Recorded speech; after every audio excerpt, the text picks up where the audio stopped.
আমি মানে পুৰুষসকলে তেখেতসকলৰ ৱাইফৰ গাখীৰ খাব পাৰে নে নোৱাৰে? ঠিক আছে, কোনো কথা নাই, কাৰণ আগতে কৈছোঁ ফেণ্টেচিৰ কোনো সীমা নাই। যদি আপোনালোকৰ মনত এই প্ৰশ্নটো আহিছে তেতিয়াহ'লে তাৰ উত্তৰো নিশ্চয় আছে। কেইজনমান পুৰুষে সুধিছে যে স্তনপান কৰাটো স্বাস্থ্যকৰ হয়নে নহয়, আপোনাৰ পত্নীৰ গাখীৰ স্বাস্থ্যকৰ হয়নে নহয়।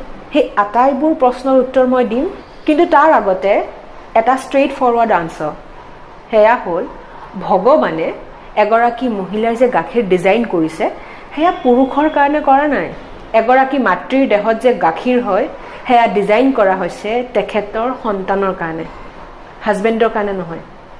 এগৰাকী মাতৃৰ গাখীৰ তেখেতৰ সন্তানৰ কাৰণে অমৃতৰ নিচিনা, কাৰণ সেই গাখীৰত থাকে vitamin A, vitamin C, vitamin D, vitamin E, vitamin K, riboflavin, niacin and long chain fatty acids. কিমানবোৰ বস্তু আছে চাওক। এই যে ভিটামিনছ এণ্ড মিনাৰেলছবোৰৰ নাম ক'লোঁ, এইবোৰৰ কাম হ'ল শিশুটিৰ ব্ৰেইন, দেন ৰেটিনা আৰু নাৰ্ভাছ ছিষ্টেমক ডেভেলপ কৰা। এগৰাকী মাতৃৰ গাখীৰ কিমানবোৰ ঘৰুৱা চিকিৎসাত ব্যৱহাৰ হয় সেয়া আমি সকলোৱে জানো। ইয়াতে মোৰ ঘপককৈ মনত পৰিছে, যেতিয়া আমাৰ চকু ৰঙা পৰে আৰু চকুৰ খজুৱতি হয় তেতিয়া আমি কি কৰোঁ, স্তনৰ গাখীৰ কেইটোপালমান চকুত দিওঁ আৰু সেয়া খুবেই আৰামদায়ক হয়, চকু ভাল হৈ যায়।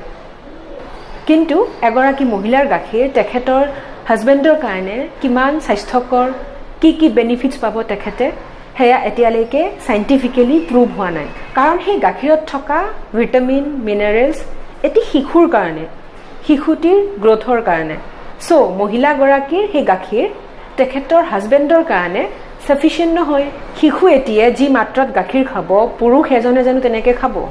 আৰু যদিহে কোনোবা পুৰুষৰ এনেকুৱা সাংঘাতিক ফেণ্টেচি আছে, এনেকুৱা কিছুমান কল্পনা আছে, তেতিয়াহ'লে তেখেতে নিজৰ ৱাইফৰ গাখীৰ খাই চাব পাৰে, সেয়া একদমেই ছেফ হয়। কিন্তু মন দিব, নিজৰ ৱাইফৰ, নিজৰ পত্নীৰ গাখীৰহে খাই চাব, কাৰণ গাখীৰটো হ'ল এটা বডিলি ফ্লুইড, মানে স্তনৰ গাখীৰ এটা আমাৰ দেহৰে অংশ হয়। চ' যাতে আপোনাৰ কোনো ধৰণৰ ইনফেকশ্যন নহয় সেয়া ধ্যান দিবৰ কাৰণে আপুনি নিজৰ ৱাইফৰহে গাখীৰ খাব। যদি আপোনাৰ হাজবেণ্ডে আপোনাৰ গাখীৰ টেষ্ট কৰিব বিচাৰিছে, কোনো কথা নাই, টেষ্ট কৰিব পাৰে, কিন্তু ধ্যান দিব যাতে আপোনাৰ সন্তানৰ নাইবা আপোনাৰ হাজবেণ্ডৰ কোনো তেনেকুৱা কমিউনিকেবল ভাইৰাছ নাই, মানে কোনো যাতে বেমাৰ হৈ থকা নাই, কাৰণ সেই বেমাৰবোৰ খুচৰিব পাৰে। যিহেতু শিশু এটিয়ে অইন কোনো খাদ্য খাব নোৱাৰে, চ' মেইন আহাৰেই হ'ল মাকৰ গাখীৰ।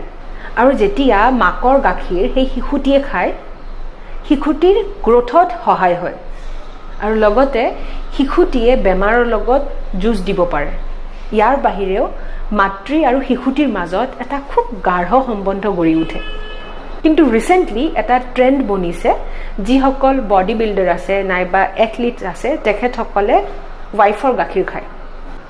চ' মই পুৰুষসকলক ক'ব বিচাৰিছোঁ, যিহেতু আপোনালোক এডাল্ট হয়, আপোনালোকে ভাত, দাইল, চব্জি, ফ্ৰুট, মাছ, মাংস আটাইবোৰ বস্তু খাব পাৰে। সেইকাৰণে মাতৃগৰাকীৰ গাখীৰ শিশুটিক খাবলৈ দিয়ক। যদি আপোনাৰ ৱাইফৰ গাখীৰ বহুত বেছি প্ৰডিউচ হয় তেতিয়াহ'লে এটা বেলেগ কথা, কিন্তু যদিহে বহুত বেছি প্ৰডাকশ্যন নহয় তেতিয়াহ'লে আপুনি জানো আপোনাৰ সন্তানৰ মুখৰ পৰা